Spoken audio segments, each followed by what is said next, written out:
إن الحمد لله نحمده ونستعينه ونستغفره ونعوذ بالله من شرور أنفسنا ومن سيئات أعمالنا من يهده الله فلا مضل له ومن يضلل فلا هادي له أشهد أن لا إله إلا الله وحده لا شريك له وأشهد أن محمدا عبده ورسوله صلى الله عليه وعلى آله وأصحابه ومن تبعهم بإحسان إلى يوم الدين وسلم تسليما كثيرا يا أيها الذين آمنوا اتقوا الله حق تقاته ولا تموتن إلا وأنتم مسلمون يا أيها الناس اتقوا ربكم الذي خلقكم من نفس واحدة وخلق منها زوجها وبث منهما رجالا كثيرا ونساء واتقوا الله الذي تساءلون به والأرحام إن الله كان عليكم رقيبا يا أيها الذين آمنوا اتقوا الله وقولوا قولا سديدا يصلح لكم أعمالكم ويغفر لكم ذنوبكم ومن يطع الله ورسوله فقد فاز فوزا عظيما أما بعد فإن أصدق الحديث كتاب الله وخير الهدي هدي محمد صلى الله عليه وسلم شر الأمور محدثاتها فإن كل محدثة بدعة وكل بدعة ضلالة. معاشر المسلمين والمسلمات الحاضرين والحاضرات والمشاهدين والمشاهدات dimanapun Anda berada, rahimani wa rahimakumullah. Mari kita bersyukur kepada Allah Jalla wa'ala telah memberikan kepada kita semuanya, segala-galanya. Kita dan apapun yang kita miliki, pemberian Allah Rabbul Izzati wal Jalalah. Tidak ada nikmat apapun yang ada pada kalian, kata Allah, melainkan nikmat itu sesuatu yang datang dari Allah. Wa ma bikum min ni'matin fa min Allah. Nikmat apapun yang ada pada kalian, semua itu anugerah dari Allah Rabbul Izzati wal Jalalah. Karena memang Allah lah yang telah memberikan kepada kita Ar-Razzaq, yang telah memberikan rezeki itu kepada kita. Salawat dan salam kepada Nabi kita tercinta, Rasul kita yang mulia, suri tauladan kita, Nabi Muhammad bin Abdullah sallallahu alaihi wasallam, yang umat Islam sepakat bahwa beliaulah suri tauladan yang terbaik. Suri tauladan yang terbaik adalah Nabi Muhammad sallallahu alaihi wasallam. Laqad kana lakum fi Rasulillahi uswatun hasanah. Secara lisan umat Islam sepakat, tanyakan kepada umat Islam dimanapun mereka, siapapun mereka, dengan aneka ragam nama dan kelompok, siapa suri tauladan terbaik, semua sepakat menjawab dengan lisan adalah Nabi Muhammad sallallahu alaihi wasallam. Namun ketahuilah saudaraku, saudariku, bahwa ungkapan lisan apabila tidak diiringi amalan anggota badan, maka yang dinilai oleh Allah adalah amalan anggota badan, bukan apa yang dinyatakan lisan. Perkataan yang tidak sesuai dengan amalan, itulah dia dusta. Perkataan tidak sesuai dengan amalan, itulah dia perkataan dusta. Dan ini kaidah disepakati manusia. Dari timur sampai barat, dari utara sampai selatan.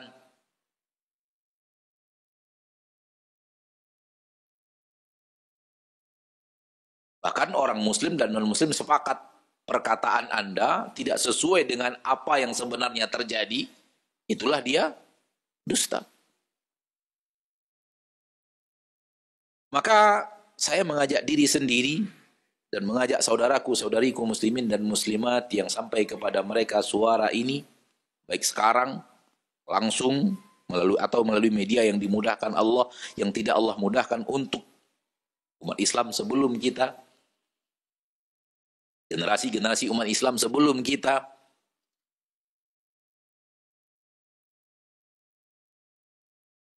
Mari jangan berdusta dalam pernyataan bahwa Nabi Muhammad SAW adalah suri tauladan. Jangan berdusta dalam itu. Jangan hanya sampai kepada pernyataan yang tidak ada dalam amalan. Karena realita nyata, di zaman kita sekarang ini, tidak sedikit kita mengajak kaum muslimin, begini yang diamalkan Rasul Anda. Sallallahu alaihi wasallam. Bukan seperti yang Anda amalkan sekarang. Berbeda. Amalan Anda dengan apa yang diamalkan oleh Rasulullah SAW dan para sahabat berbeda. Mari tinggalkan amalan Anda untuk mengikuti amalan Rasul Anda. Mereka mengatakan, enggak. Enggak ada salahnya kami bertahan dalam amalan yang seperti ini.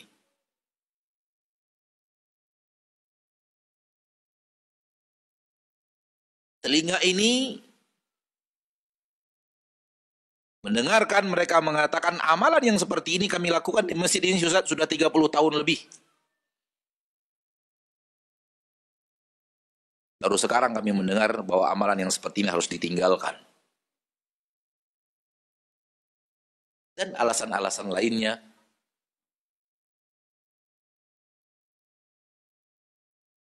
Intinya adalah ketika diajak meninggalkan amalan yang tidak sesuai dengan apa yang diamalkan Rasul kepada amalan yang diamalkan Rasul.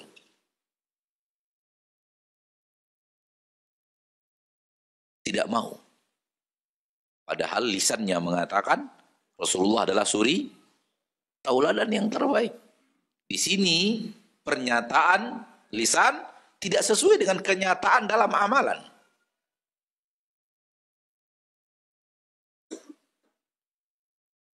Tidak hanya sampai di situ, bahkan mereka menyerang secara lisan orang-orang yang mengajak kepada mari jadikan Rasulullah SAW uswatun hasanah. Na'udzubillahi thumma na'udzubillahi min dzalik. Ma'asyiral muslimin, ma'asyiral muslimat, rahimani wa rahimakumullah. Sebagai seorang manusia yang hidup di permukaan bumi ini, kita sebagai seorang insan bisa memilah menurut kita ini yang baik dan ini yang buruk.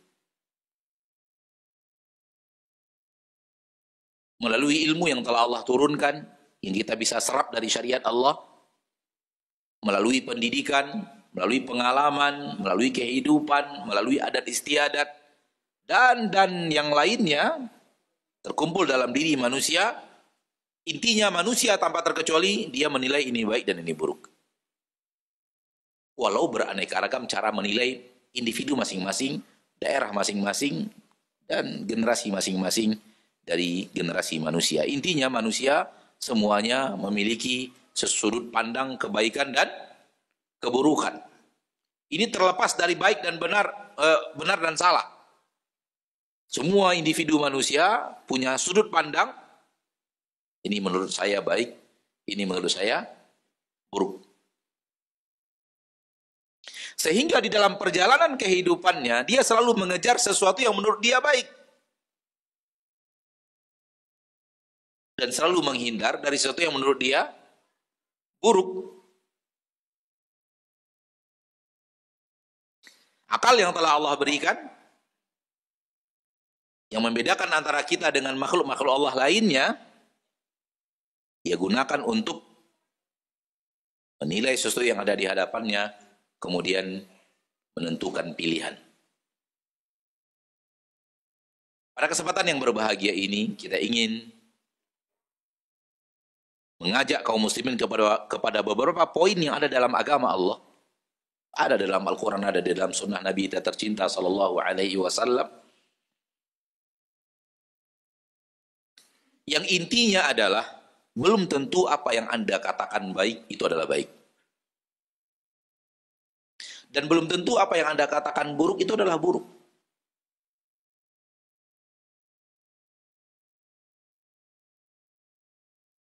Penilaian Anda kepada sesuatu, itu baru di tahap penilaian individu pribadi sendiri. Dan hendaknya jangan itu dijadikan patokan utama untuk berbuat dan bertindak.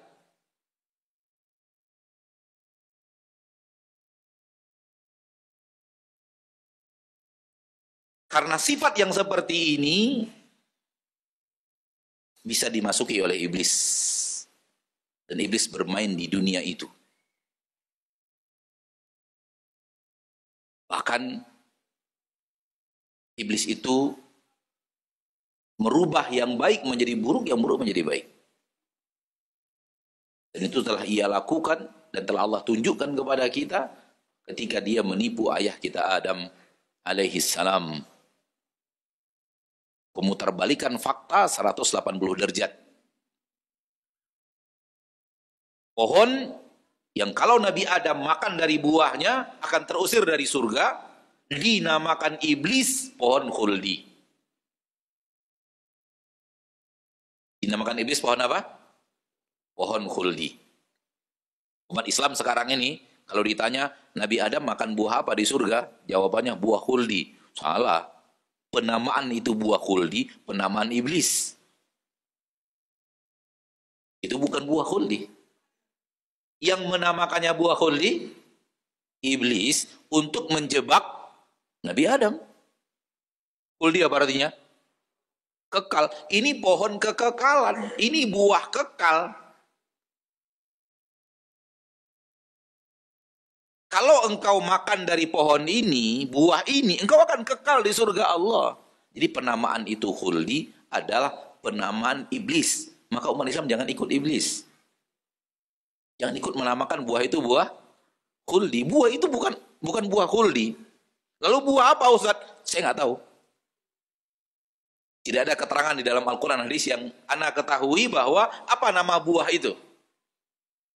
Semoga Allah tabaraka wa ta'ala Rabbul Izzati wal Jalal menyampaikan kita ke pohon tersebut nanti di surga Allah. Nggak tahu nama pohonnya apa, nama buahnya apa, nggak tahu. Tapi iblis menamakannya khuldi. Untuk apa? Untuk menipu Nabi Adam alaihissalam. Kalau engkau makan dari buah ini, engkau akan kekal di surga. Dan Allah tidak mau engkau kekal di surga. Allah mau engkau keluar dari surga. Tertarik? Hawa nafsu ingin, syahwat menginginkan kebaikan di surga Allah, dan takdir Allah tabaraka wa ta'ala segala-galanya. Nabi Adam akhirnya memakan dari pohon, yang dari buah pohon tersebut, yang akhirnya itulah pelanggaran yang beliau lakukan, yang dengannya malah beliau dikeluarkan dari surga Allah tabaraka wa ta'ala. Kalau hanya logika manusia, kalau hanya pengalaman hidup, kalau hanya adat istiadat yang digunakan untuk menilai kebaikan dan keburukan, masih besar kemungkinan iblis bermain di sana.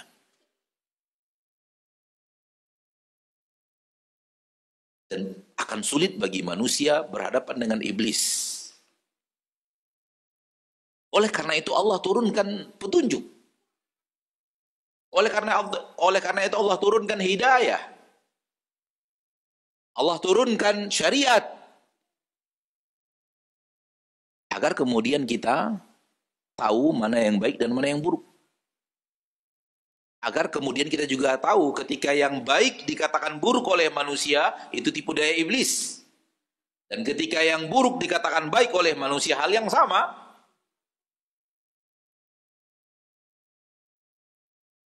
Maka jangan kembalikan kebaikan dan keburukan hanya kepada logika berpikir, hanya kepada warisan masa lalu, hanya kepada pendidikan dan pengalaman hidup. Dan wallahi, telinga ini pernah mendengar langsung dari orang yang menyampaikannya. Dulu saya fahamnya begini. Kemudian suatu saat saya mengalami ini, akhirnya saya pindah. Disebabkan pengalaman ini, saya pindah pemahaman. Padahal pemahaman yang dulunya itu sesuai dengan apa yang diamalkan Rasul. Yang dulu yang dia tinggalkan itu, justru itu yang sesuai dengan apa yang diamalkan Rasul tercinta sallallahu alaihi wasallam dan diajarkan oleh Rasul tercinta, justru itu yang sesuai dengan sunnah Rasulullah sallallahu alaihi wasallam yang wajib sebenarnya dijadikan uswatun hasanah. Tetapi karena pernah terjadi begini-begini dalam hidup saya, lalu saya dari situ membuat kesimpulan yang benar adalah yang ini, yang itu salah, lalu saya pindah. Subhanallah. Apa yang terjadi di sini? Pengalaman hidupnya lebih didahulukan dibanding ilmu yang datang kepada manusia dari Nabi kita tercinta Muhammad sallallahu alaihi wasallam. Ini yang pertama. Yang kedua, sering manusia itu ketika melihat itu adalah kebaikan, ketika Allah alihkan dia dari kebaikan yang dia inginkan itu, protes. Nggak terima. Nggak ridho.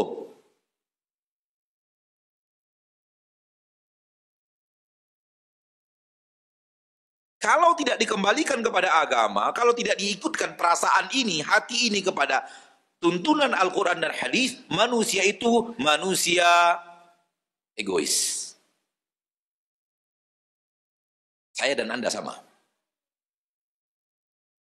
Semua kita akan egois, ikut maunya kita, sukanya kita, baik menurut kita, dan yang menyalahi itu kita tidak ridho, kita tidak rela, kita tidak mau, kita protes karena kita maunya adalah apa yang menurut kita baik untuk kita.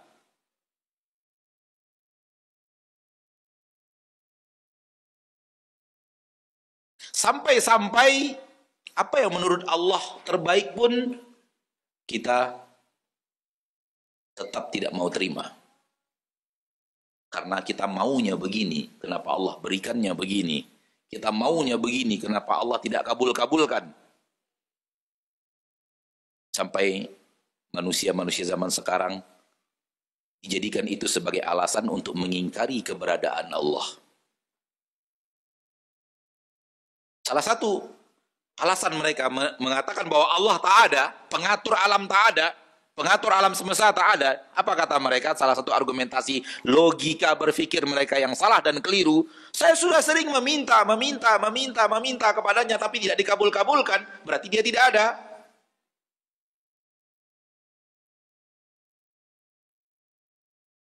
Subhanallah. Anda meminta lalu tidak dikabulkan. Dengannya Anda punya kesimpulan Allah tak ada. Pengatur alam semesta tak ada. Buktinya saya sudah minta nggak dikabulkan.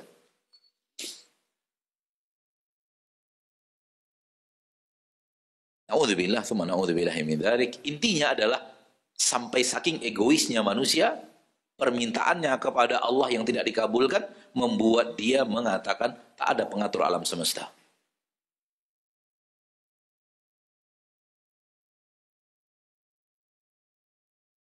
Kalau Anda minta sesuatu kepada Pak Presiden, tidak dikabulkan, kemudian minta lagi, tak dikabulkan, minta lagi, tak dikabulkan, minta lagi, tak dikabulkan, lalu ambil kesimpulan Presiden itu tak ada. Gitu kah? Apakah tidak dikabulkannya permintaan, itu artinya dia tak ada? Na'udzubillahi min dzalik. Kesimpulan yang aneh dari sebuah cara berpikir yang aneh. Anda tidak dikabulkan bukan berarti tak ada. Nah, Beberapa poin berikut ini mudah-mudahan dengannya mengobati dan mengarahkan apa yang ada pada psikologis manusia soal kebaikan dan keburukan dan egois yang ada di dalam dirinya. Dan egois yang ada di dalam dirinya ini bisa menjadi besar apabila dia bertemu dengan orang lain dengan tujuan yang sama, lalu membuat sebuah komunitas, lalu punya keinginan yang sama. Akhirnya egois komunitas.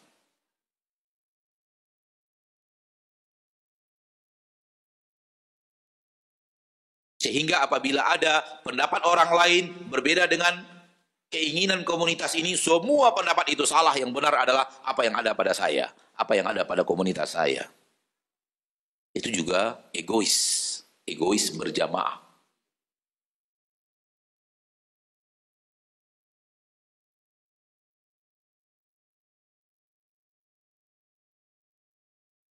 Berikut beberapa poin-poin yang ingin Anda sampaikan, ma'asyarul muslimin, ma'asyarul muslimat, rahimani wa rahimakumullah. Mudah-mudahan mengobati sifat tersebut dan menuntun kita kepada hal yang seharusnya kita lakukan di permukaan bumi. Poin yang pertama, Anda itu hamba, Allah itu Rabb.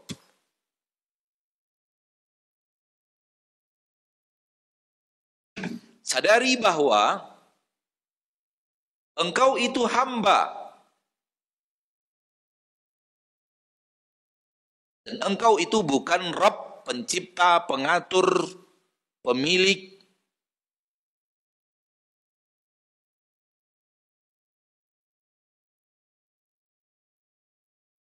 Setiap hari kita mendengarkan, setiap hari kita membaca, setiap hari kita wajib mengucapkannya, alhamdulillahi rabbil alamin, sekaligus iyyaka na'bud. Dua-duanya menunjukkan sesuatu hal kepada poin yang ingin Anda sampaikan di poin pertama ini. Yang Rabb siapa?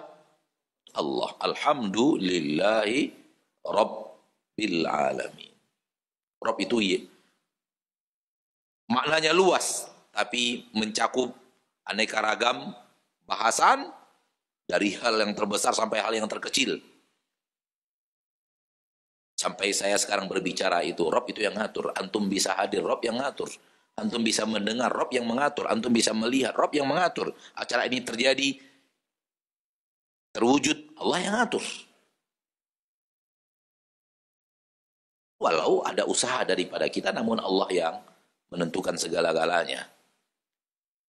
Dan sangat tidak tertutup kemungkinan adanya saudara-saudara kita ingin hadir, tapi Allah takdirkan dia tidak bisa hadir. Atau antum sudah hadir, ustadznya tak hadir. Ada. Atau sudah hadir ustadznya, sudah hadir jamaahnya, setelah itu kena usir. Nggak jadi juga. Jemaah sudah datang, ustadz sudah datang. Allah takdirkan tidak, ya tidak. Setiap hari loh, setiap hari Rabbul Alamin itu Allah. Rabbul Alamin adalah Allah. Rabbul Alamin adalah Allah. Kita apa? Iya, karena abud. Kami hambamu. Ini poin yang sangat teramat penting, saudaraku.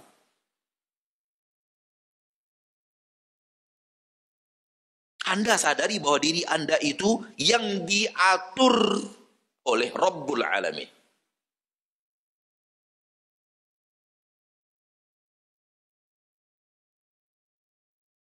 Kalau tidak, egois kita naik. Saya yang ngatur. Apalagi ditambah dengan sesuatu yang menghiasinya. Boleh jadi Andalah kepala sekolah, boleh jadi Andalah pimpinan perusahaan, boleh jadi Andalah pemimpin daerahnya ketika itu, Andalah orang yang memiliki kursi nomor 1 di daerah tersebut. Semakin jauh dari makna hamba. Hati-hati.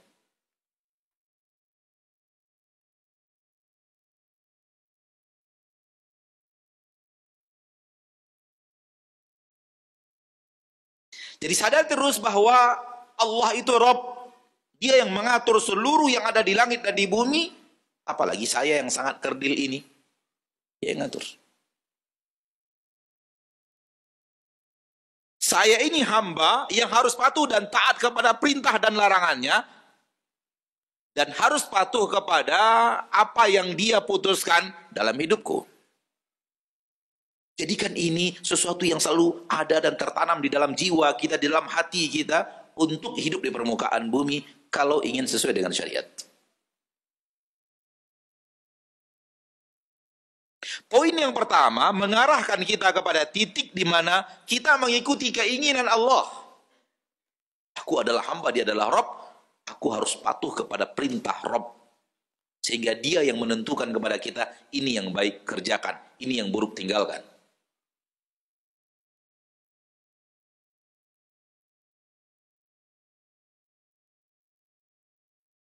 Jangan kembalikan kepada diri kita.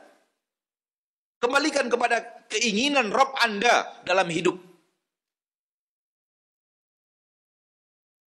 Dan dia telah menurunkan panduan kebaikan dan keburukan. Al-Quran telah diturunkan, Rasul telah diutus, syariat telah disempurnakan, dan semuanya telah diterangkan. Tidak ada kebaikan yang belum diperintahkan, dan tidak ada keburukan yang belum dilarang. Itulah agama Allah. Itulah agama Allah. Kebaikan dan keburukan telah diterangkan kepada kita secara sempurna. Al-yawma akmaltu lakum dinakum. Ustadz, saya mau begini, mau begini, mau begini. Oke, nggak ada masalah. Tapi kembalikan dulu kepada panduan. Apakah itu baik? Baik, silakan. Buruk, tinggalkan. Karena apa yang menurut Anda baik, ternyata dilarang di dalam agama Allah oleh Rabb Anda, di dalam agama Allah, dalam agama ini, maka sebenarnya Anda telah tertipu oleh iblis. Sesuatu yang Anda anggap baik di dalam agama itu dilarang, itu artinya buruk.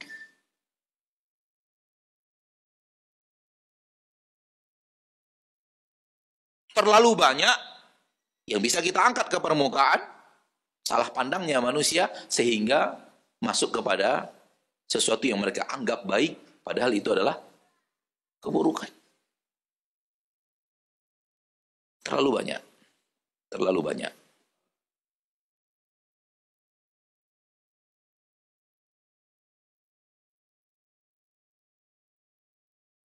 Maka kembalikan penilaian baik dan buruk tidak kepada diri Anda, tapi kepada Rabb Anda.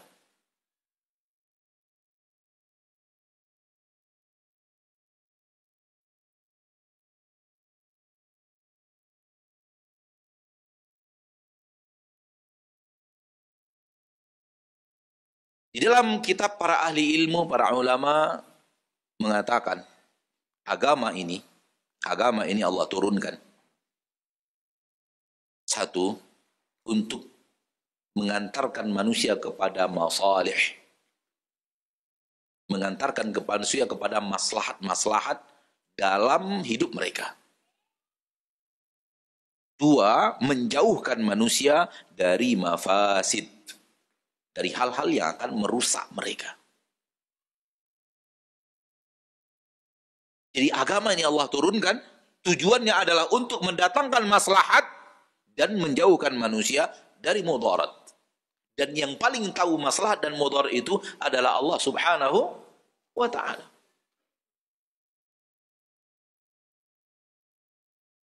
Hal yang menurut manusia maslahat boleh jadi mudarat. Hal yang menurut manusia mudarat boleh jadi manfaat. Kenapa? Karena Allah yang paling tahu maslahat dan mudarat untuk manusia.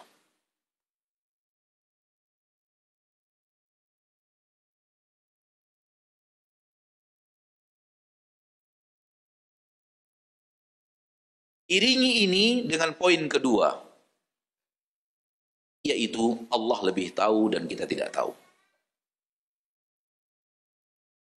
Allah yang tahu, kita tidak tahu.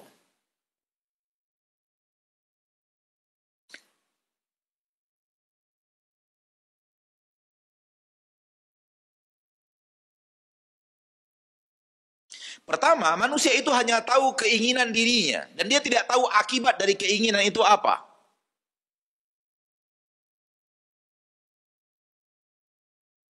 Sementara Allah Tabaraka wa Ta'ala tahu kalau ini yang kau lakukan, akibatnya akan begini, akan begini, akan begini.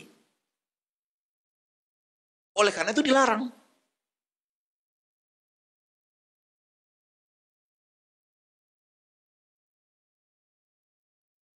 Manusia ketika ingin menginginkan sesuatu dan ingin mewujudkan yang satu yang baik menurut dia, boleh jadi sudah terpengaruh oleh bisikan iblis. Masuk ke dalam logika, masuk ke dalam adat istiadat, masuk ke dalam pengalaman hidup, masuk ke dalam sesuatu yang salah dalam dunia pendidikan yang dia pernah jalani dalam dunia pendidikan itu. Ada sesuatu yang salah dalam teori pendidikan itu sendiri, dalam rumus pendidikan itu sendiri.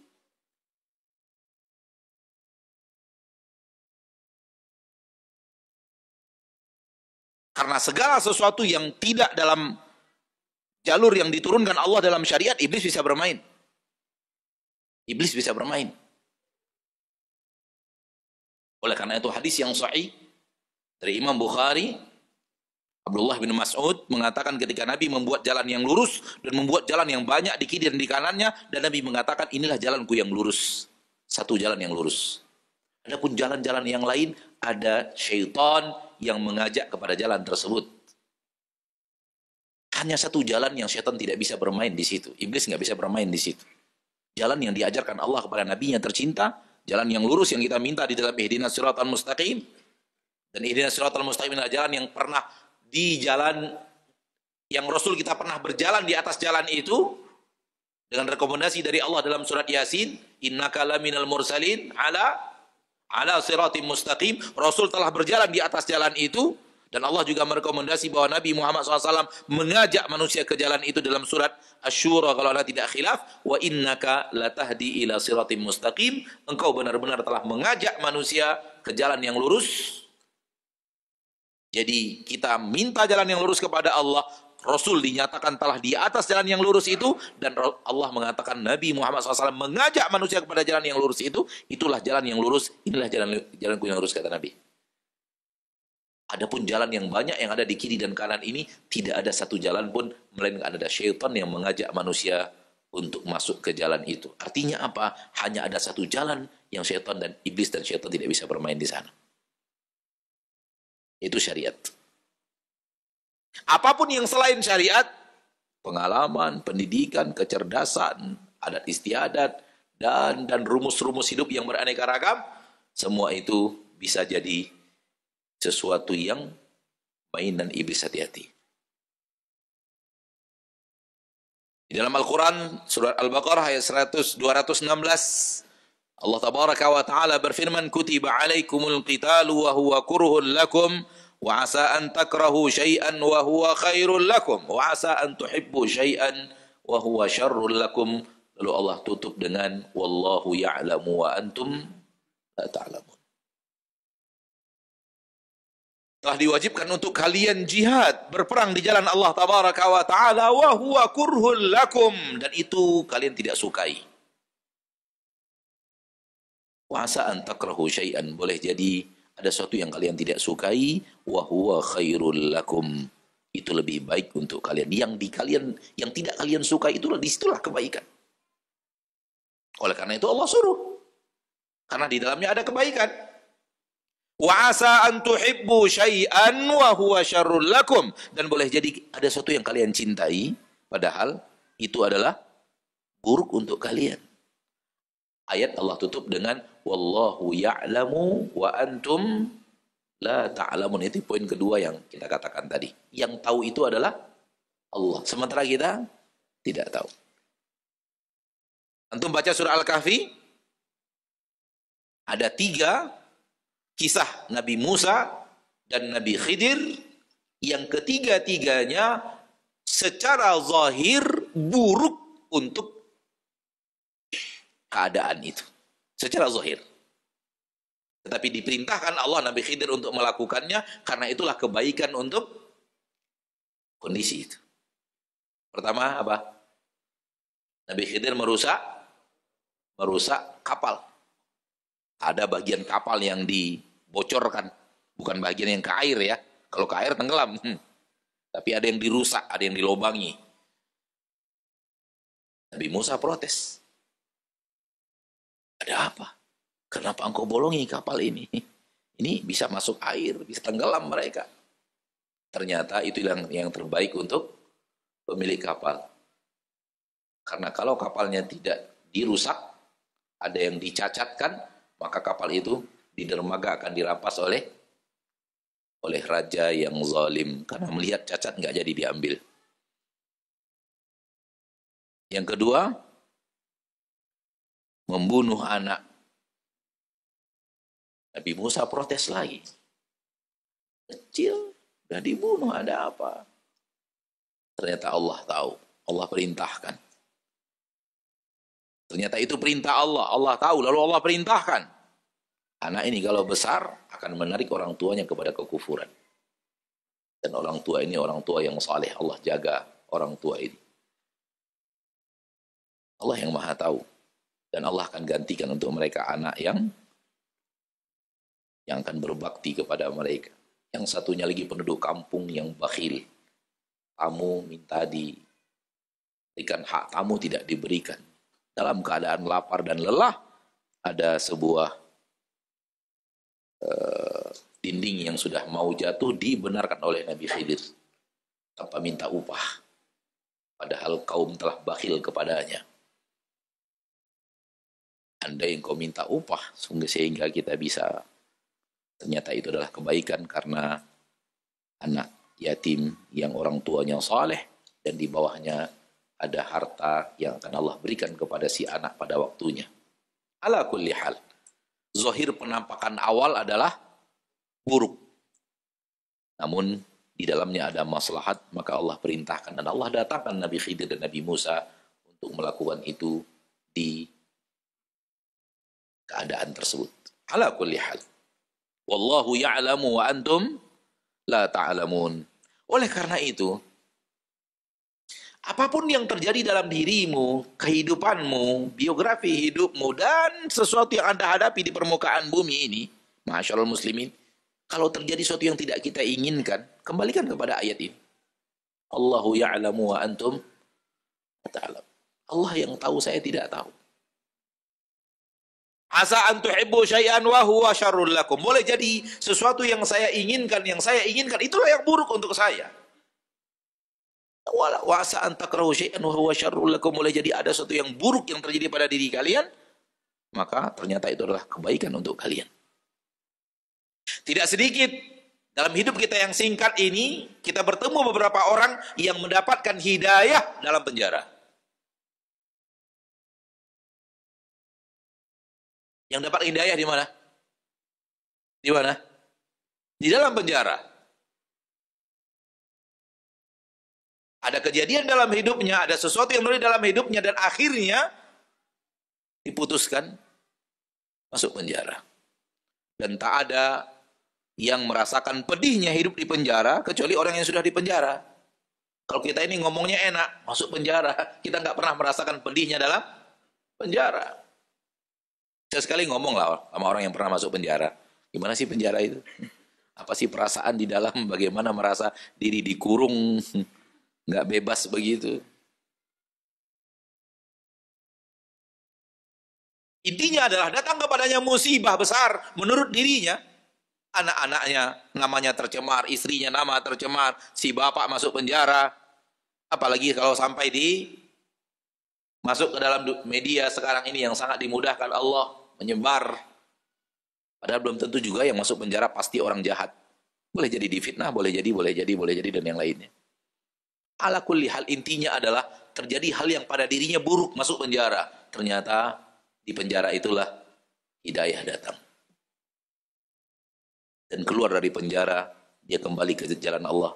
Awalnya tidak kenal masjid menjadi kenal masjid, awalnya tidak kenal kajian jadi kenal pengajian, awalnya tidak kenal majelis taklim menjadi penggerak majelis taklim, bahkan menjadi orang-orang yang berbuat hal yang banyak untuk agama Allah Subhanahu wa taala, bahkan sampai ke luar negeri. Di antara mereka yang dakwahnya sampai ke luar negeri, dari Indonesia ini dia berdakwah dan dakwahnya diterima di luar negeri, pernah masuk penjara. Di penjara dia dapat hidayah. Tak perlu kita sebut siapa orangnya, walau kalau Anda sebut mungkin antum tahu nama-nama, namun tidak perlu disebutkan. Intinya adalah dalam penjara lah, dalam terali penjara lah mereka mendapatkan, dalam jeruji penjara lah mereka mendapatkan hidayah. Maka kaidahnya adalah kaidahnya adalah musibah yang menimpamu, musibah dunia yang menimpamu, yang dengannya Allah berikan hidayah, itu adalah kebaikan. Musibah dunia yang menimpamu, yang dengannya hidayah menyapamu, itu adalah kebaikan.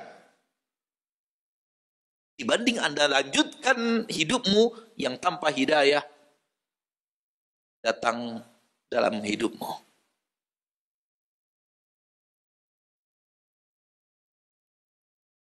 Jadi musibah dunia, kalau musibah dunia itu adalah batu loncatan dirimu untuk kenal Rabbmu, kenal Allah Tabaraka wa Ta'ala, kenal agama Allah Tabaraka wa Ta'ala, itu adalah kebaikan. Musibah itu sendiri adalah kebaikan. Bahkan apabila musibah itulah yang menjaga agamamu, menjaga hidayahmu, itu adalah kebaikan. Seperti penjaranya Nabi Yusuf. Nabi Yusuf masuk penjara bukan? Hidayah menyapa dalam penjara, tapi Allah menjaga Nabi Yusuf supaya tidak terjerumus kepada permintaan-permintaan wanita-wanita jahat dengan dimasukkan ke dalam penjara. Allah menjaga Nabi Yusuf dengan cara itu. Wa asa an takrahu syai'an wa huwa khairul lakum. Boleh jadi kalian tidak suka sesuatu, padahal sesuatu itulah yang baik untuk kalian. Yang tahu yang baik dan yang buruk bukan kita. Yang baik dan yang buruk, yang hakiki, yang sebenarnya bukan kita. Allah Tabaraka wa Ta'ala. Maka serahkan kepada Allah. Ketika Allah memutuskan sesuatu, ridhoi sesuatu itu, yakini bahwa inilah keputusan Allah dan Allah memutuskan yang terbaik untuk kita. Ketika hati ini belum bisa mengetahui kenapa ini ya, sabar. Sabar sampai waktunya, insya Allah Ta'ala Anda akan bertemu kenapa dan mengapa. Untuk saat ini panas, biarkan panas. Sabar dulu. Tapi jangan sampai protes kepada keputusan Allah. Jangan sampai menganggap bahwa apa yang Allah tentukan untuk dirimu adalah keburukan.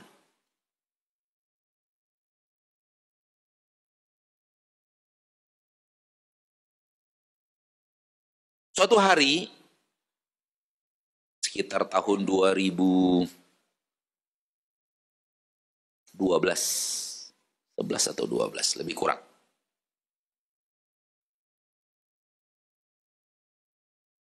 Di perjalanan umroh bersama sebagian kaum muslimin, ada seorang bapak yang kita ketika bercerita mengatakan, Ustadz, ya, umroh saya ini umroh untuk merevisi doa, Ustadz. Gimana, Pak?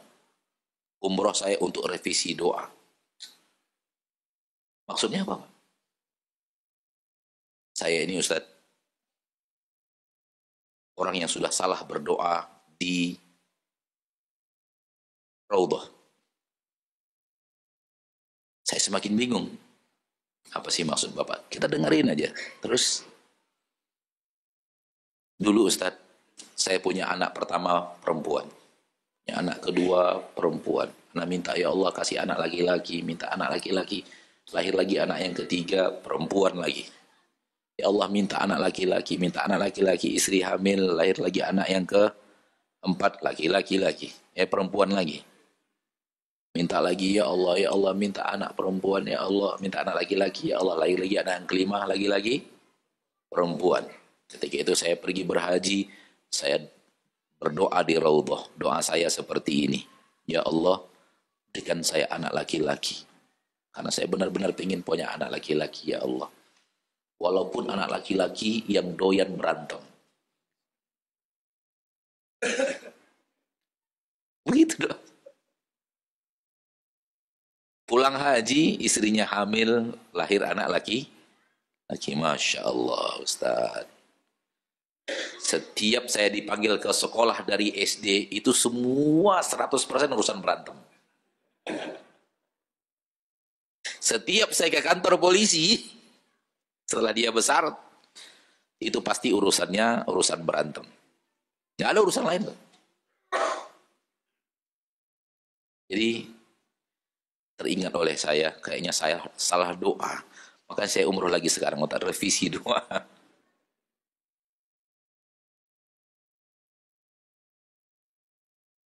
Akhirnya revisi doa, Masya Allah. Revisi doa, ya Allah. Ya. Dan subhanallah, pulang. Ya mudah-mudahan dikabulkan Allah doanya. Karena setahun setelah itu, anaknya umroh bareng saya. Anak yang dikatakan si bapak itu umroh bareng saya. Dan sepulang umroh, kita sering lihat dia di pengajian. Mudah-mudahan gak berantem lagi. Kita hanya sampaikan kepada Allah kemauan kita. Dan kita tidak tahu kalau apa yang terjadi. Wallahu ya'lamu antum la ta'lamun. Kalau Allah berikan kepada kalian, lalu kalian menderita, kalian tidak akan tahu. Biarkan Allah yang memutuskan. Biar Allah yang memutuskan untuk hidupmu. Toh pada dasarnya engkau adalah makhluk hamba yang di bawah aturan Allah. Alam ini akan bergerak, berbuat, terjadi di dalamnya sesuai dengan kehendak penciptanya, bukan kehendak dirimu.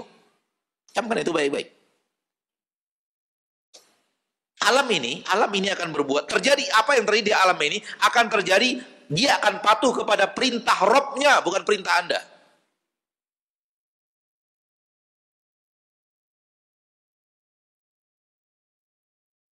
Maka biarkan alam ini bergerak sesuai dengan keinginan Rob. Keinginan Allah Tabaraka wa Ta'ala Rabbul Izzati wal Jalalah. Dan Allah Tabaraka wa Ta'ala telah berkehendak pertolongan datang setelah kesulitan. Kemudahan datang setelah kesempitan. Allah berkehendak begitu. Nanti ada satu lagi bahasan di bawah insyaallah ta'ala. Intinya adalah serahkan kepada Allah. Jangan serahkan kepada keinginan kita. Belum tentu keinginan kita itulah yang baik.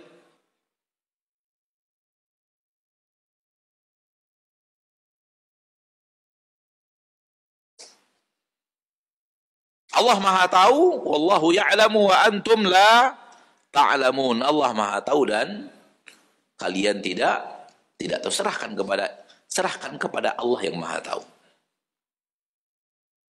Kalau toh pun pada dasarnya belum diberikan kemauan kita, bersabar. Bersabar. Jangan tergesa-gesa.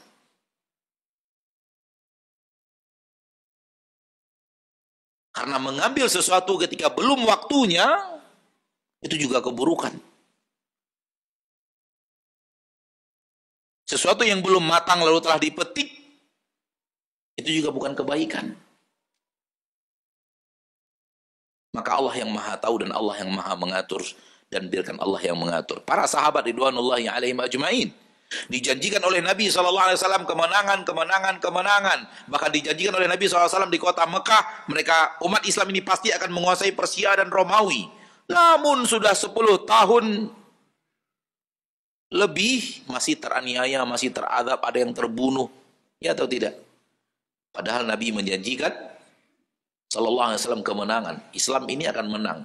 Agama yang kita yakini ini akan menguasai dunia. Bahkan Persia dan Romawi akan tunduk kepada. Namun realita di kota Mekah masih tertindas dan ditindas, dianiaya dan seterusnya. Sampai mereka datang kepada Nabi SAW bertanya, mata Nasrullah? Kapan datang pertolongan Allah?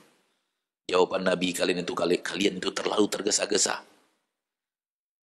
Innakum qaumun tasta'jilun. Kalian itu tergesa-gesa minta pertolongan Allah. Biarkan Allah yang ngatur kapan Allah memberikan pertolongan itu. Jangan tergesa-gesa. Allah ketika berjanji akan memberikan pertolongan pasti. Namun biarkan Allah yang ngatur kapan datangnya. Sesungguhnya kaum-kaum sebelum kalian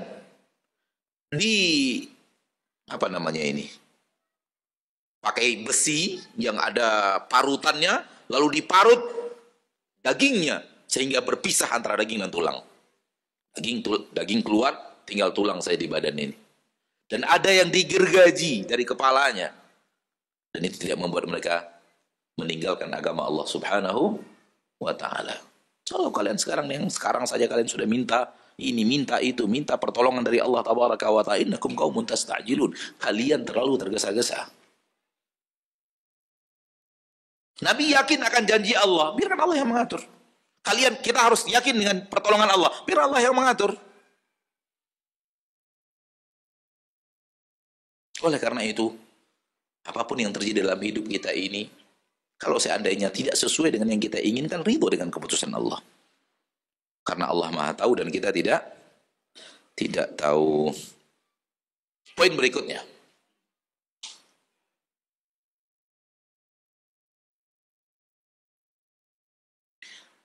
Bumi yang kita huni ini memang negeri ujian.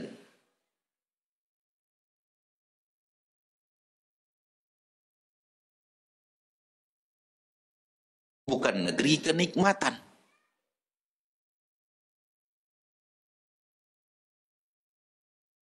Maka hal yang salah, kalau kita inginnya apa yang kita suka, yang kita anggap nikmat, yang kita anggap kebaikan, itu saja yang kita mau untuk diri kita.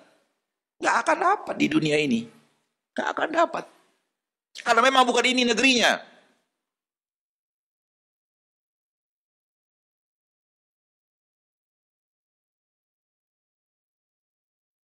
Dunia ini bukan negeri kenikmatan. Dia negeri kesusahan. Dunia ini bukan negeri pembalasan dari kebaikan. Namun negeri ini adalah negeri bertungkus lumus untuk mencapai kebaikan. Itulah takdir dunia.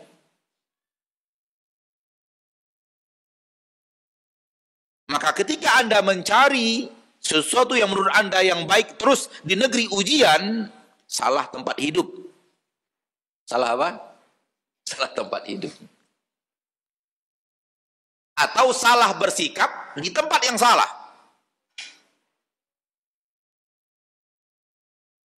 Allah berkehendak negeri yang serba nikmat itu akhirat, surga.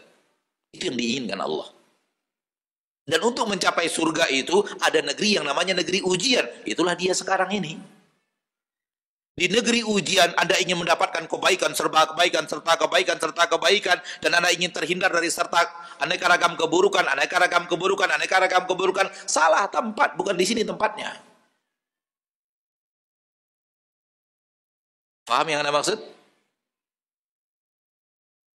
Nabi Adam, Allah turunkan ke permukaan bumi karena membalas kebaikan yang beliau lakukan atau menghukum karena kesalahan yang beliau lakukan.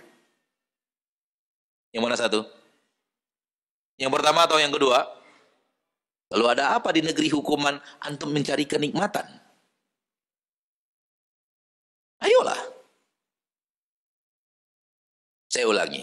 Nabi Adam, Allah turunkan dari sana ke sini, dari surga ke bumi, walaupun ada khilaf di kalangan para ulama itu surga apakah surga yang akan dimasuki manusia nanti di hari akhirat atau ada surga yang lain. Itu ada khilaf di kalangan para ulama. Ada khilaf, walaupun yang sahih adalah surga itu juga. Namun ada khilaf, apakah surga itu atau tidak. Kita nanti semoga kita salah satu di antaranya. Manusia nanti pasti masuk surga, manusia pasti masuk surga. Apakah surga itu, dari surga itu Nabi Adam diturunkan, atau ada surga yang bukan surga itu? Ada khilaf di kalangan para ulama, akan tapi yang paling kuat insya Allah adalah surga itu juga. Beliau diturunkan dari surga ke bumi karena penghargaan atas amal, balasan kebaikan atas amal yang beliau lakukan, atau hukuman atas kesalahan. Hukuman atas kesalahan. Berarti ini negeri apa untuk Nabi Adam? Itulah nasib kita. Terima nasib. Kita memang sedang hidup di negeri ujian, negeri hukuman. Nabi Adam diturunkan ke sini karena dihukum dari kesalahan yang beliau lakukan. Maka bukan di sini tempatnya untuk mencari kenikmatan. Ini tempat untuk bertungkus lumus. Ini tempat untuk berbuat dan berbuat. Ini tempat kepedihan untuk kebaikan. Begitu yang Allah takdirkan. Begitu yang Allah takdirkan. Coba lihat biografi Nabi Nuh, lihat biografi Nabi Ibrahim, lihat biografi Nabi Musa, lihat biografi Nabi Isa, lihat biografi Nabi Yahya, Nabi Zakaria, lihat biografi Nabi Muhammad sallallahu alaihi wasallam. Betapa banyaknya kepedihan yang Allah berikan dalam kehidupan mereka yang tidak ada apa-apanya dengan kepedihan kita sekarang ini. Padahal mereka adalah orang-orang yang sangat dicintai Allah tabaraka wa ta'ala Rabbul Izzati wal Jalalah.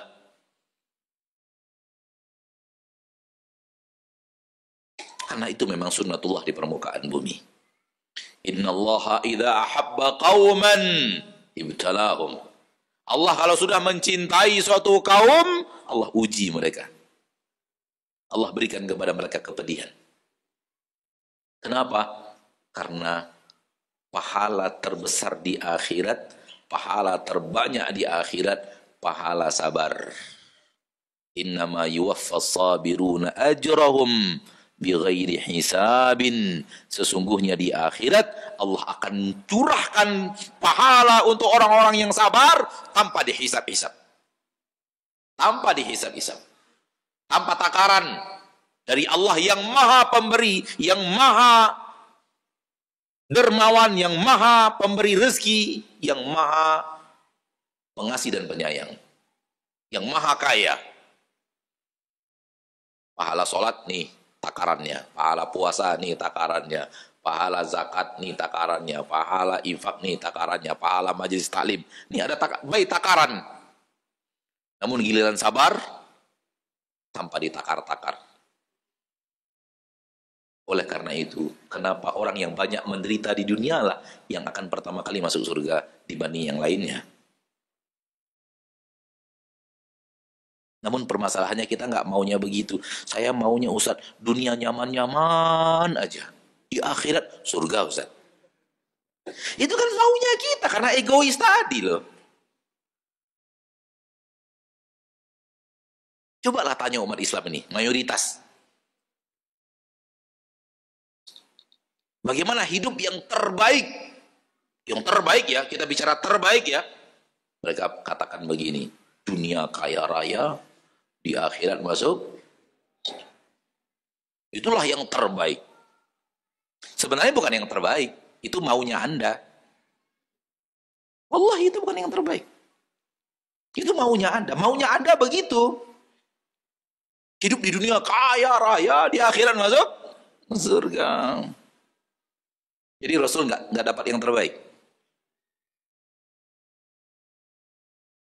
Menurut kaedah Anda, kalau itu yang terbaik, Rasul di luar kaedah dirimu. Berarti Rasul tak yang terbaik. Sementara beliaulah uswatun hasanah.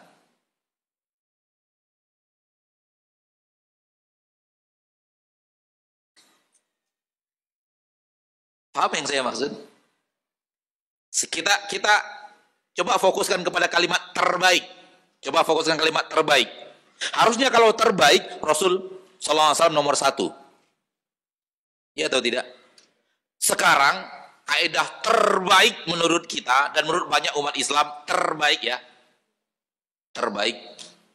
Dunia kaya raya. Ningrat luar biasa, miliarder luar biasa. Di akhirat, masuk surga. Itu yang terbaik. Rasul tak termasuk, berarti Rasul tak terbaik. Begitukah? Ini menunjukkan bahwa kaidah ini batil sebagai kaidah yang terbaik. Dengannya kita mengatakan kaidah terbaiknya salah. Soal baik, nggak apa-apa. Kalau baik, Anda setuju.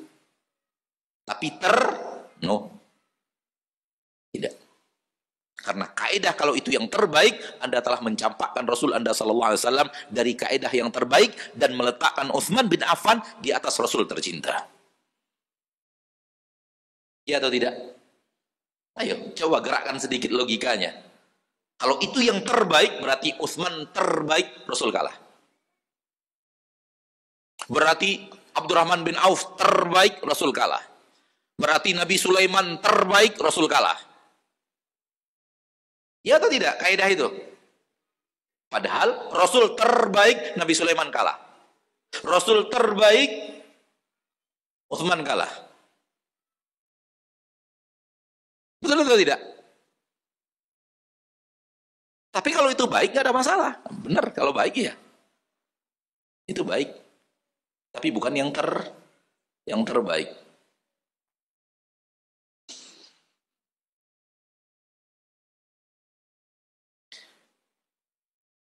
Maka negeri Anda ini negeri ujian, negeri kepedihan, negeri yang di dalamnya musibah, negeri yang datang dalam negaranya di dalamnya problematika kehidupan, negeri yang di dalamnya Anda harus menangis, negeri di dalamnya Anda harus meringis, di negeri yang di dalamnya Anda harus merintih, negeri yang di dalamnya Anda harus menderitakan sakit. Menderita sakit itu. Merasakan derita sakit itu. Itulah negeri ini. Ini negeri yang seperti itu. Walau di dalamnya ada juga tawa, walau dalamnya ada juga bahagia, namun dia bercampur dengan kesedihan, kepedihan, dan semua orang merasakannya tanpa terkecuali. Anda ketika ditimpa musibah, kesalahan Anda adalah melihat orang lain yang tidak ditimpa musibah tersebut. Contoh, musibah yang ada pada Anda misalnya tak punya anak. Musibah atau tidak? Musibah. Karena kita merasa hidup kita sempurna kalau seandainya diberikan Allah Taala keturunan. Karena menurut kita orang yang tidak memiliki keturunan punya kekurangan dalam hidupnya.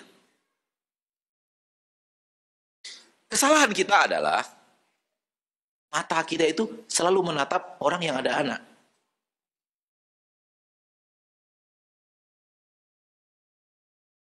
Sehingga akhirnya kepedihan itu makin tebal, makin kenceng, makin dalam. Karena mata kita terlatih melihat, kita tajamkan untuk melihat kawan-kawan, tetangga, sahabat, rekan kerja yang punya anak.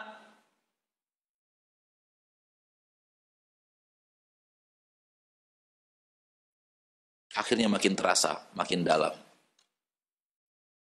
Padahal terlalu banyak nikmat Allah yang lainnya yang Allah berikan kepadamu, orang lain tak punya. Tapi engkau tidak menajamkan pandanganmu pada nikmat-nikmat itu. Sebenarnya bahasan berikutnya, karena bahasan itu saling terkait.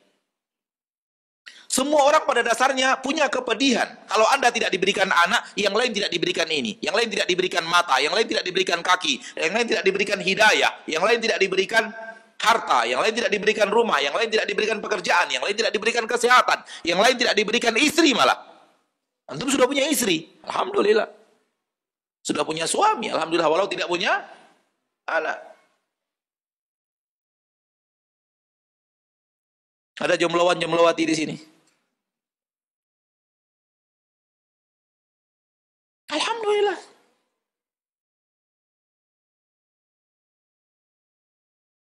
Semua kita yang ada di sini, semuanya punya masalah. Semua punya problematika hidup. Tak ada yang tidak. Jangan antum kira, hanya antum sendiri yang punya petaka gitu loh. Ini kan kalau kita dapat petaka dari Allah itu kayaknya kita yang diberi Allah petaka gitu. Kayaknya kepala manusia semua ini aman dari petaka. Hanya kita aja gitu. Itu salah dirimu berpandang. Semua orang ini punya masalah. Ini berapa kepala yang ada di sini yang dewasa ini? Punya masalah semua ini. Kalau kita dengarkan curhatan masalah mereka, seminggu nggak kelar ini. Nggak kelar. Masalah saya di sini Ustaz. Ada masalah di sini Ustaz. Masalahnya di sini Ustaz. Di sini Ustaz. Di sini Ustaz. Di sini Ustaz. Macam-macam.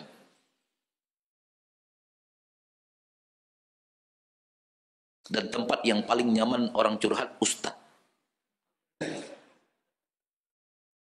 Kasihan jadi Ustaz sebenarnya, antum hati-hati. Dan itu salah satu petaka jadi Ustaz. Yang ini ngeluhkan orang tuanya, yang ini ngeluhkan anaknya, yang ini ngeluhkan istrinya, yang ini ngeluhkan suaminya, yang ini ngeluhkan suaminya nikah lagi, yang ini ngeluhkan ini, yang ini ngeluhkan hutang. Hutang pun Ustaz ngeluhnya, heran gitu. Jadi dunia ini negeri apa? Negeri ujian. Artinya apa? Kalau datang kepadamu hal yang tidak engkau sukai, pilihan Allah, ya itulah yang terbaik untuk dirimu. Allah tahu, engkau tidak tahu negeri ini. Negeri ujian Allah ingin memberikan kepadamu ujian. Sabarlah dan yakinlah di balik kesabaranmu ada pahala besar yang menanti. Allah menguji kita, semua kita diuji dengan dua hal. Diuji dengan sesuatu yang membutuhkan sabar dan diuji dengan sesuatu yang membutuhkan syukur. Semua kita dapat uji yang sama. Sama. Jangan kira bahwa kita aja yang diuji oleh Allah untuk bersabar, yang lain diuji untuk bersyukur. Enggak, salah. Semua manusia punya jatah ujian sabar, punya jatah ujian syukur. Anda bisa tak bersabar atas yang saya berikan kepadamu? Anda bisa tak bersyukur terhadap sesuatu yang saya berikan kepadamu? Semua kita dapatkan itu tanpa ada yang tidak mendapatkannya.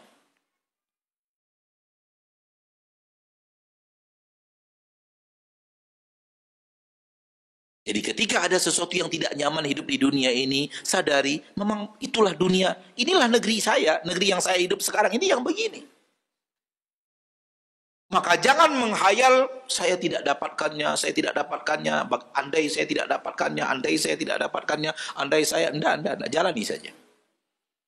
Lakukan ikhtiar, minta petunjuk kepada Allah, tanya pada ustaz kalau Anda bingung menentukan mana jalan baik dan mana jalan yang buruk sesuai dengan syariat. Setelah ikhtiar dapat, lanjutkan dan biarkan Allah tabaraka wa taala yang memilihkan untuk dirimu apa yang akan Allah takdirkan dalam dirimu. Hadis dari Jabir bin Abdullah radhiyallahu taala anhu dari Rasul kita tercinta sallallahu alaihi wasallam, riwayat Imam Tirmidzi yang dihasankan oleh Syekh Al-Albani di dalam silsilah sahihah.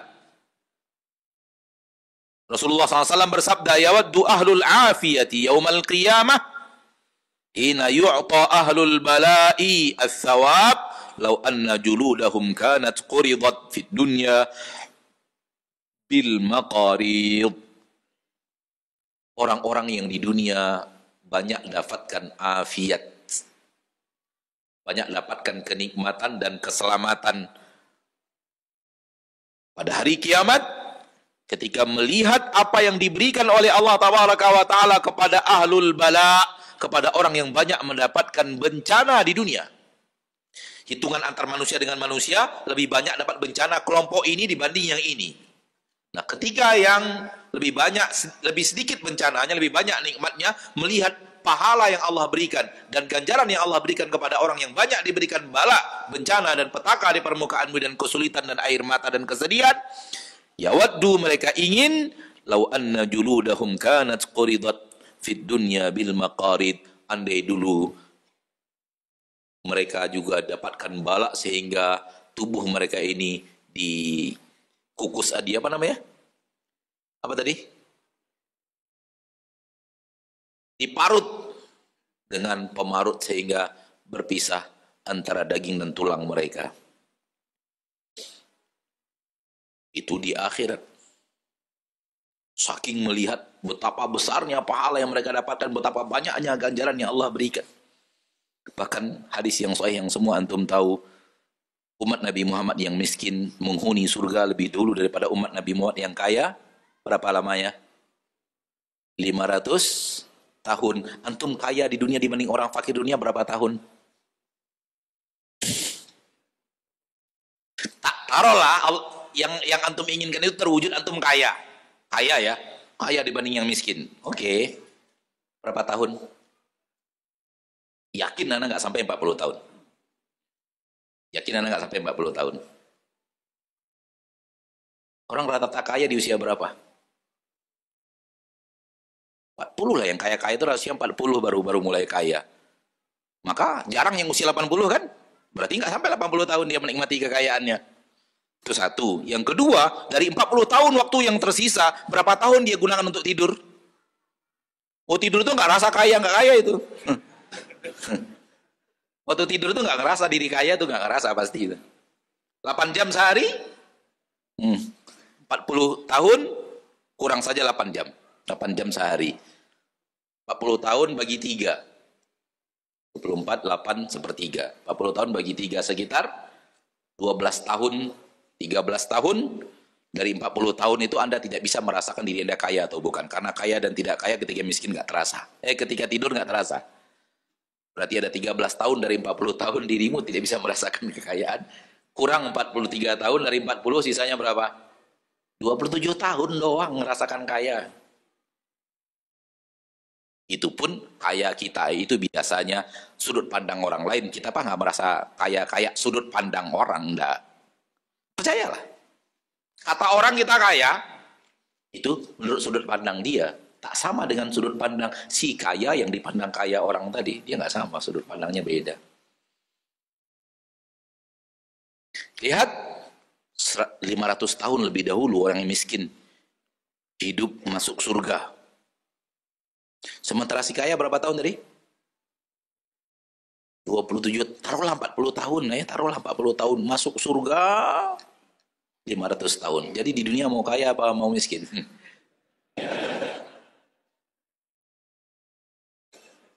Berikutnya. Berikutnya sebenarnya tadi sudah saya sampaikan tapi tidak dijadikan poin, selalulah memandang yang di bawah, jangan memandang yang di atas. Dengannya Anda akan bersyukur kepada Allah atas nikmat yang Allah berikan kepadamu dan bersabar atas musibah yang diberikan kepadamu. Ternyata nikmat yang Allah berikan kepada Anda banyak orang yang tidak mendapatkannya, dan ternyata musibah yang diberikan kepada Anda banyak orang yang dapat musibah lebih besar daripada musibah itu. Maka Nabi SAW dalam hadis yang sahih mengatakan, unzuru ila man huwa asfala minkum. Selalulah lihat kepada orang yang di bawah kalian. Wala tanzuru ila man huwa fawqakum. Jangan rajin melihat orang yang di atas kalian. Fahuwa ajdaru alla tazdaru ni'matallahi alaikum. Itu nanti akan membuat kalian mudah untuk tidak menyepelekan nikmat Allah kepada kalian.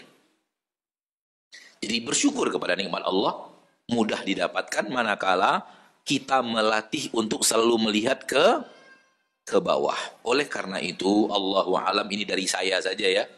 Mata itu lebih nyaman kalau dilihat ke bawah. Pegel kalau lihat ke atas. Ya enggak? Mata ini yang saya maksud tuh, mata ini. Nyamannya kalau lihatnya ke bawah. Coba lihat ke atas terus kalau nggak pegel. Hal yang sama mata yang ada di sini.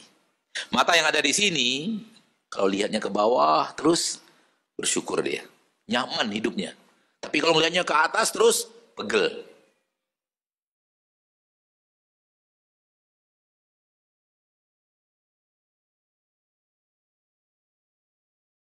Hidup manusia tanpa terkecuali ada plus ada minus. Tanpa terkecuali. Siapapun Anda, apapun posisi dirimu, dimanapun engkau ada plus ada minus. Tugas Anda adalah lihat yang plus. Tajamkan mata kepada melihat yang itu adalah plusnya kita. Dan tumpulkan kepada sesuatu yang itu adalah minusnya kita. Jangan terbalik. Jangan mata itu ditajamkan melihat kepada minusnya kita dan ditumpulkan untuk melihat plusnya kita.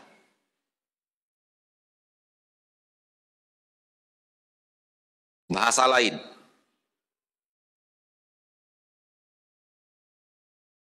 Tajamkan matamu kepada apa yang Allah berikan kepadamu, tidak Allah berikan kepada orang lain. Tajamkan matamu untuk melihat apa yang Allah berikan kepadamu yang tidak Allah berikan kepada orang lain. Ke situ hendaknya ditajamkan mata. Jangan tajamkan mata melihat apa yang Allah berikan kepada orang lain yang tidak Allah berikan kepadamu. Itu dua kalimat ini tadi, itu semuanya adalah yang hadis Nabi tadi. Lihat kepada orang di bawah kalian, jangan lihat kepada di atas. Allah berikan kepada kita kaki, lihat orang yang tidak punya kaki. Allah berikan kepada kita wajah yang tampan, rajin lihat yang tidak tampan. Allah berikan kepada kita rumah, lihat yang tidak punya rumah. Allah berikan kepada kita kendaraan, lihat yang tidak punya kendaraan. Dan begitu terus latih. Jangan terbalik. Orang punya, kok saya enggak. Orang punya, kok saya enggak. Orang punya, kok saya enggak. Pegel hidup. Hidup nggak nyaman. Dan Allah tabaraka wa ta'ala ingin kita hidupnya nyaman. Maka kalau ingin bahwa Allah tabaraka wa ta'ala selalu memilihkan untuk kita yang terbaik, terlalu banyak nikmat Allah yang harus kita puja dan puji Allah atas nikmat itu dibanding kepedihan yang Allah berikan kepada kita. Sehingga kita tidak bersuudzon kepada Allah bahwa Allah telah memberikan yang buruk kepada kita. Ana rasa ini yang bisa Ana sampaikan pada kesempatan yang berbahagia ini, lebih kurang 1 jam atau lebih 1 jam ya dari bahasan ini, dan waktu yang tersisa sampai waktu yang tadi ditentukan kita akan gunakan untuk menjawab beberapa pertanyaan dari antum dan antunna. Dan silahkan dengan pertanyaannya, seperti yang tadi kita dengarkan, pertanyaannya tertulis, dan apa yang bisa Ana jawab dari pertanyaan tersebut, Ana punya ilmu untuk menjawabnya, insya Allah Ana akan jawab. Kalau Ana tidak tahu jawaban dari pertanyaan antum, Ana lewatkan dan Ana agak bacakan, karena Ana nggak tahu jawabannya. Nah, atau Ana sedang tidak ingin menjawabnya. Silakan dengan pertanyaan-pertanyaannya. Wassallallahu wasallam wa baraka wa an'am ala abdihi wa rasulihi Muhammad walhamdulillahi rabbil alamin. Sejauh apa akal boleh kita manfaatkan untuk mencoba mengerti wahyu Allah? Memang akal diciptakan untuk itu. Akal diciptakan untuk tempat yang layak datangnya wahyu Allah dan mengarahkannya kepada cara akal yang benar. Oleh karena itu, orang yang tidak punya akal tidak diberikan dosa. Karena memang syariat diturunkan kepada akal. Dan aneka ragam kewajiban di dalam agama kita, syaratnya adalah datang kepada orang yang akil. Datang kepada orang yang akalnya sehat. Maka sejauh mana akal digunakan untuk memanfaatkan syariat? Totalitas 100%. Hal yang tidak boleh adalah akal lebih mendahului syariat. Itu yang tidak boleh. Akal lebih mendahului syariat. Syariat mengatakan ini adalah baik, lalu akal kita menyelisihinya. Nggak mungkin itu baik. Syariat mengatakan itu buruk, lalu akal kita menyelisihinya. Atau kita berpendapat sesuai dengan akal yang syariat, kita tidak melihat dulu kepada syariat, itu nggak boleh. Maka pada dasarnya akal itu adalah sesuatu yang wajib untuk dipakai, namun diarahkan oleh Allah dan Rasulnya melalui wahyu, agar dia tidak dimasuki oleh iblis dan bala tentaranya untuk diarahkan ke jalan yang salah. Itu saja sebenarnya. Wallahu a'lam.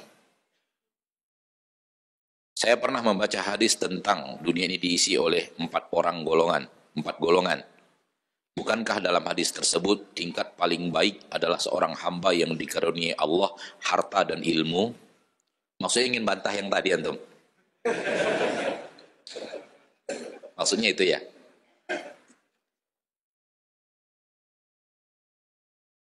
Hadisnya berbunyi, terjemahannya begini. Ada orang yang Allah berikan kepadanya ilmu, lalu dia mengajarkannya siang dan malam. Dan ada orang yang tidak Allah berikan ilmu, tapi dia sangat ingin dapat ilmu itu sehingga berbuat, sehingga dia dapat pahala yang sama. Ada orang yang Allah berikan kepadanya harta, sehingga dia infakkan siang dan malam. Ada orang yang tidak Allah berikan harta, tapi dia sangat menginginkan pahala infak, dan itu seandainya dia mendapatkan harta itu, dia benar-benar terus dalam hatinya, maka mereka dalam pahala sama. Di mana dia kalimat yang antum katakan tadi ini? Di mana dia kalimat ini? Coba dengarkan lagi. Dunia ini diisi oleh 4 golongan. Bukankah di dalam hadis tersebut yang paling baik adalah orang yang hamba yang diberi karuniakan Allah harta dan ilmu? Di mana letaknya kalimat itu? Antum sudah menambahkan makna dari diri antum sendiri. Dalam hadis tadi nggak ada loh. Ada orang yang Allah berikan ilmu dan dia mengajarkan. Dan ada orang yang menginginkan pahala ilmu tersebut. Padahal Allah tidak berikan dia ilmu, tapi dia sangat ingin. Andai hatinya itu sangat azamnya sangat cemburu dia dengan orang yang diberikan Allah ilmu. Dan ada orang yang Allah berikan harta dan dia menginfakkan harta. Dan ada orang yang tidak diberikan tapi cemburu dapat pahala sedekahnya itu tinggi. Yang nomor 2 tadi dapat pahala ilmunya, yang nomor 4 dapat pahala bersedekah walau dengan hatinya sangat ingin untuk bersedekah itu. Ada pahala yang Allah berikan. Lalu yang tadi itu yang mana? Yang terbaik menggabungkan ilmu dan apa tadi? Ilmu dan harta. Itu di mana letaknya dalam hadis tadi? Hati-hati dengan riba dalam pemahaman. Hati-hati terhadap riba dalam pemahaman. Perlemahan berlebih daripada hadis. Riba artinya berlebih. Ini sudah berlebih. Ya, hati-hati.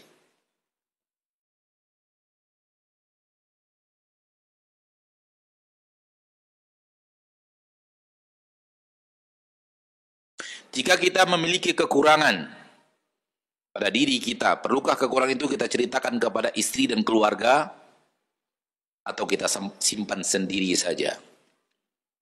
Wallahu a'lam, pertanyaan antum terlalu global sehingga sulit bagi anak untuk menjawab iya atau tidak. Pertanyaan itu terlalu apa? Terlalu global. Yang mana satu yang dimaksud? Kekurangan apa yang dimaksud? Karena ya atau tidaknya berhubungan dengan jenis kekurangan itu. Kata para ulama begini, kalau antum ingin menikah dan kekurangan yang ada pada antum menghambat sesuatu makna pernikahan, itu nggak boleh didiamkan. Harus diceritakan. Karena maslahat pernikahan A, B, C, D. Dan kekurangan antum menghadang itu. Maka kalau antum jalani pernikahan itu, padahal kekurangan itu ada pada antum, tidak antum sampaikan, itu namanya khianat dalam pernikahan. Dan oleh karena itu kita mengatakan tadi bahwa terlalu global pertanyaannya, nanti tidak bisa jawab.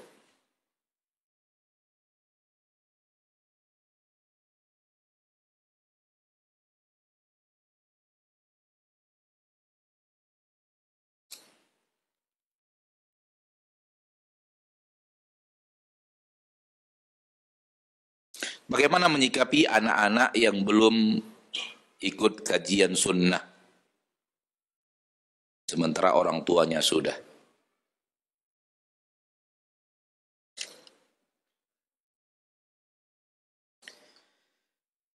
Dakwah itu menyampaikan apa yang kita ketahui daripada kebenaran, tanpa harus sampai kepada titik orang yang dinasihati itu ikut kepada dakwah kita. Enggak. Yang pertama yes, kedua enggak. Dakwah itu adalah menyampaikan apa yang kita ketahui daripada kebenaran. Bukan orang yang kita dakwahi harus ikut apa yang kita perintah, apa yang kita dakwahkan. Enggak. Yang kedua enggak. Buktinya paman Rasul dan keluarga besar Rasul di kota Mekah banyak yang wafat di atas kekafiran. Keluarga besar maksudnya ya. Paman Rasul sendiri 2 orang. Ayah Nabi Ibrahim, anak Nabi Nuh. Itu poin yang kedua. Karena mereka tidak punya kewajiban, orang yang didakwahi harus ikut dakwah. Tidak. Nabi Nuh berdakwah 950 tahun. Wa ma amana ma'ahu illa qalil, di dalam Al-Quran. Tidaklah beriman kepada Nabi Nuh kecuali sedikit. Dalam riwayat 40 orang. Dalam riwayat lain 18 orang. 950 tahun. Kalau 40 orang saja, antum coba bagi. Mana yang punya kalkulator? Yang punya kalkulator pegang sekarang. Manfaatkan kalkulatornya untuk kebaikan. 950 bagi 40 berapa, Pak? 20 berapa jatuhnya? 23,7. Berarti sekitar 24 tahun berdakwah beriman satu. 24 tahun berdakwah beriman satu. Kalau tahun ini beriman dua, berarti 50 tahun lagi beriman satu. 950 tahun berdakwah. Per 20 tahun di angka rata-rata, diambil rata, per 20 tahun beriman satu. Bayangkan betapa hebatnya dakwah walau tak ada yang ikut. Kesalahan kita sekarang, dakwah itu kita anggap sukses kalau yang didakwahi ikut. Kalau yang didakwahi tidak ikut, kita anggap dakwah kita gagal. Yang mengatakan gagal siapa? Kalau Anda mengatakan gagal, katakan Nabi Muhammad gagal kepada pamannya. Katakan Nabi Ibrahim gagal kepada ayahnya. Katakan bahwa Nabi Nuh gagal kepada anak dan istrinya. Dan itu kalimat yang batin. Allah tidak menyuruh kita untuk merubah manusia. Allah menyuruh kita untuk menegakkan agama Allah by lisan kita. Itulah dia dakwah, maka berdakwahlah.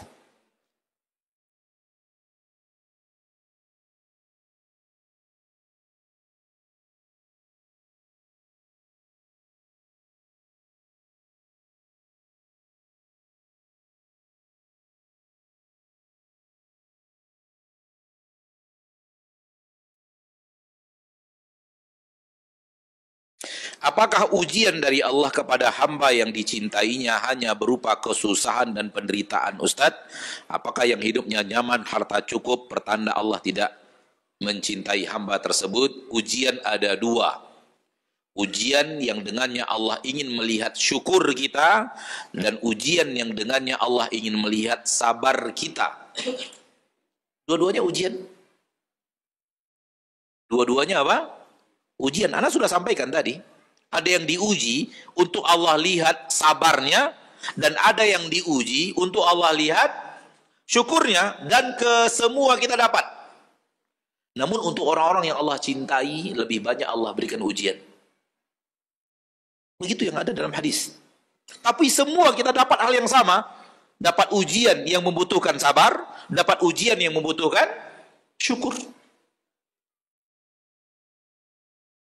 Jadi ada hal-hal yang Allah berikan kepada kita, kesulitan dan kesusahan dan kepedihan. Dengan ini Allah inginkan dari kita apa? Sabar.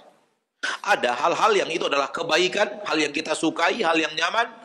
Maka di sini Allah menginginkan kita apa? Bersyukur. Yang lulus adalah orang yang menjawab sesuai dengan kebutuhan keadaannya. Kalau kebutuhannya sabar, dia bersabar. Kalau kebutuhannya syukur, dia bersyukur. Dan hidupnya itu gonta-ganti. Kadang dia bersyukur, kadang dia bersabar. Bersyukur dan bersabar, bersyukur dan bersabar. Kita berasa bahwa sabar-sabar aja, syukurnya nggak ada. Syukur-syukur aja, sabarnya nggak ada. Nggak begitu ya dunia itu. Dunia itu izdiwajiyah. Mereka akan saling saling tadakhul, saling masuk.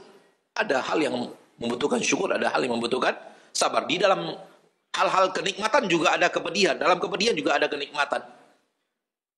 Wallahu a'lam. Nah. Pertanyaan terakhir, Ustadz. Orang tua anak ingin kriteria calon pendamping harus suku tertentu. Apakah saya boleh tidak menuruti permintaan tersebut, Ustadz? Kalau itu keinginan orang tua, kenapa tidak berusaha kita untuk menunaikannya sebagai bakti kita kepada orang tua kita? Kenapa tidak? Kalau memang bisa, kenapa tidak? Sehingga tak bertabrakan keinginan orang tua dengan syariat. Pada dasarnya kita diizinkan syariat nikah dengan sesuku dengan kita, tidak sesuku dengan kita, tidak senegara dengan kita, diizinkan syariat. Dan ketika orang tua meminta sesuatu yang secara syariat juga diizinkan, kenapa tidak digabungkan izin syariat dengan permintaan orang tua? Kenapa tidak? Kalau bisa, kenapa tidak?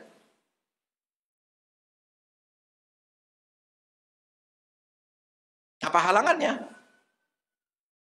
Apa yang membuat seolah-olah permintaan orang tua ini kok posisinya salah gitu? Sehingga harus nanya ke Ustadz. Takut-takutnya antum sudah punya calon. Ini yang jadi masalah. Yang jadi masalah itu adalah punya calon belum nikah-nikah. Nah, itu yang jadi masalah. Sudah ada calon tapi nggak nikah-nikah. Namanya pacaran. Allah takdirkan sukunya nggak sesuai dengan suku yang diinginkan orang tua. Baru pertanyaan ini bagaimana Ustadz? Permasalahan saya, tinggalkan pacarannya. Supaya antum bebas memilih. Tidak terikat kepada suku tertentu. Ini sering terjadi seperti itu. Dia sudah punya calon yang kemudian terjadi komunikasi yang terlalu jauh, padahal belum nikah. Namun ternyata permintaan orang tua bertabrakan dengan calonnya. Sehingga minta fatwa dari ustadz. Fatwa ustadz, tinggalkan pacarannya. Tinggalkan diskusi sebelum pernikahannya. Itu yang sering membuat orang akhirnya durhaka kepada orang tua. Nanti kalau sudah saatnya antum ingin menikah, cari, gak ada masalah. Kalau memang itu yang dapat dan beda dengan orang tua, usahakan orang tua untuk ridho. Tapi kalau antum sudah punya, sudah jalan hubungan, sudah diskusi panjang lebar, sudah saling membangunkan tahajud, itu yang salah. Itu yang keliru. Sehingga akhirnya berat bagi antum untuk mewujudkan keinginan orang tua. Kalau antum free, tak ada masalah. Apa salahnya? Tapi sekarang saya belum menikah, papa dan mama. Belum ingin menikah. Nanti kalau saya ingin menikah, mudah-mudahan dapat suku seperti yang diinginkan oleh papa dan mama, abi dan umi. Aman kalau orang nggak pacaran itu aman loh. Iya, enggak. Bahkan kalau nggak jadi pun udah melamar, nggak jadi aman juga. Karena mereka nggak pernah pacaran. Walaupun sudah melamar kemudian ditolak, aman. Cari lagi yang lain. Bukan kayak orang sekarang pacaran, sudah mati berkali-kali, sudah cerai berkali-kali, padahal belum pernah nikah. Apa maksudnya? Sudah putus berkali-kali, padahal belum pernah menikah. Sehingga nangisnya pun lebih banyak daripada walimahnya. Kenapa? Karena telah melakukan hal yang diharamkan sebelum diizinkan. Wallahu a'lam. Kalau bisa, wujudkan sebagai bakti kita kepada orang tua kita. Kalau ada hal yang menghalangi dari hal yang diharamkan Allah, tinggalkan hal yang diharamkan Allah itu. Namun, suatu saat, sekiranya suatu saat Anda memang ingin menikah, dan Allah sedang mudahkan sesuatu yang di luar itu sukunya, minta izin dan minta ridho orang tua untuk ini calon saya. Minta ridho ke orang tua. Biasanya orang tua lebih gampang ridho daripada anak meridhoi apa yang dilakukan dengan orang tuanya. Wallahu a'lam. Sampai di sini pertemuan kita pada kesempatan yang berbahagia ini. Semoga Allah tabaraka wa taala menjadikan kita hamba yang selalu menyerahkan urusan kita kepada Allah dan tidak memaksa Allah untuk mengikuti apa yang kita inginkan. Karena sesungguhnya Allah yang lebih tahu dan kita tidak tahu, dan sesungguhnya ketika Allah mentakdirkan sesuatu, banyak hal yang di luar perhitungan kita yang kita tidak mengerti. Oleh karena itu berhusnuzan kepada pilihan Allah dan ikuti kemauan Allah dalam setiap syariat yang Allah berikan kepada kita. Wassallallahu wasallam wa baraka wa an'ama ala abdihi wa rasulihi Muhammad. Subhanakallahumma wa bihamdika asyhadu an la ilaha illa anta astaghfiruka wa atubu ilaik. Assalamualaikum warahmatullahi wabarakatuh.